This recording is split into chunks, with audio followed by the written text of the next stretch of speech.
Good morning, everyone. It's Beth. I have to say that I think this module really helped me understand budgeting.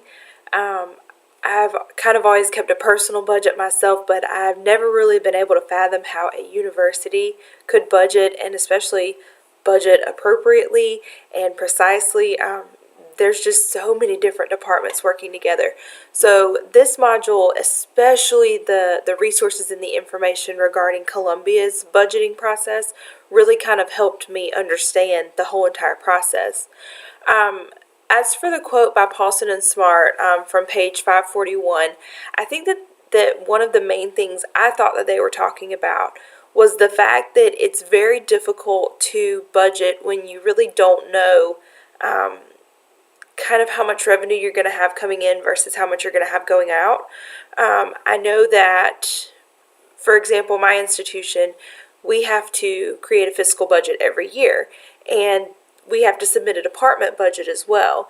And so, kind of the issue is that a lot of our programs and the things that we offer are very much so based on grants, and you have no way of knowing if the grant is going to be renewed or not when it runs out. So that's kind of one issue. I think just in terms of creating a budget in general, is that you have really no way of knowing for 110% what your revenue is going to look like. Another thing that we kind of have struggled with at our institution as well is the fact that some semesters we have great enrollment. We have a lot of students, so we're getting a lot of tuition revenue. And then some semesters, our enrollment just isn't there, and we don't have as much revenue coming from tuition. And you can't really budget for that, I guess. It's kind of hard to know for 100% certainty how many students you're going to have, so it's hard to know how much tuition money you're going to get and fees, etc. So that makes it difficult to budget as well. I also think that it's hard to kind of budget responsibly when you don't know the revenue and you don't necessarily know the spending, the expenses per se that you're going to have over the year. So, long story short, I think that creating a budget for an entire university has got to be one of the most stressful parts of higher education, and I'm very thankful that I don't have to do it. As for other kind of things that resonated with me from this module, um, like I said, I loved the Columbia article in terms of their budgeting and how they go about the budgeting process.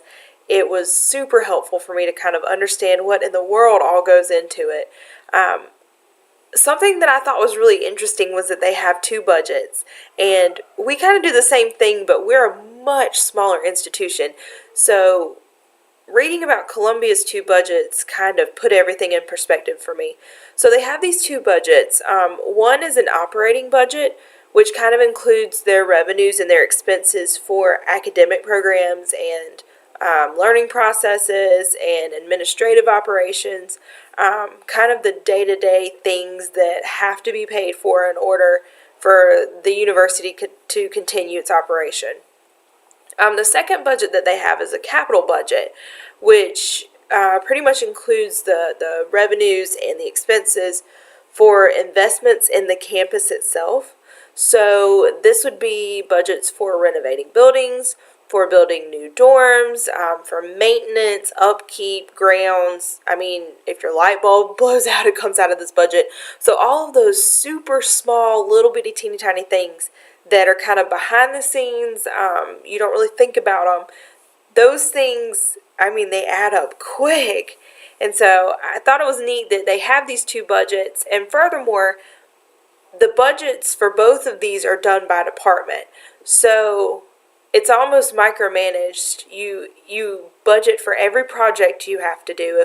If a ceiling fan tears up, you have a budget for replacing that ceiling fan. And then you have a department budget. So your department is allocated $10,000 per fiscal year. And you have to make sure that whatever projects you do, they stay within that $10,000 fiscal year budget. And then on top of that, you have to make sure that your budget stays in line with the university's budget for you. So it's very micromanaged. on one hand, it kind of seems like it would be almost impossible to go over budget because you have so many kind of checkpoints where everybody's looking at it to make sure you stay within that budget. But at the same time, I could see where it would be super easy to go over budget. I just can't, especially when you think about, all of these little things that could tear up or could go wrong that you could possibly have to replace that you can't even plan for. It gets overwhelming, just thinking about it. And another thing that really stood out to me, again from the Columbia readings, was the fact that there are fiscal year budgets and then project budgets, again, that have to fit within that fiscal year budget. It's like it doesn't really matter what you're doing. You have to be so careful to make sure that you stay within that little refined amount of money that you have in order to make your department's budget kind of stretch out the whole entire year. My kind of personal experience with this is that we, for the Move On When Ready department, we recently decided that we would order a classroom set of textbooks for every class that we offered on a high school campus.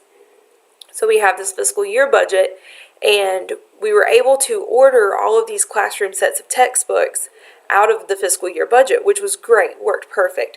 Well, it worked so well, in fact, that a couple of our high schools have approached us and wanted us to offer additional classes on their high school campus, which we love and we're super excited about. The issue kind of comes in with the fact that it was really unexpected.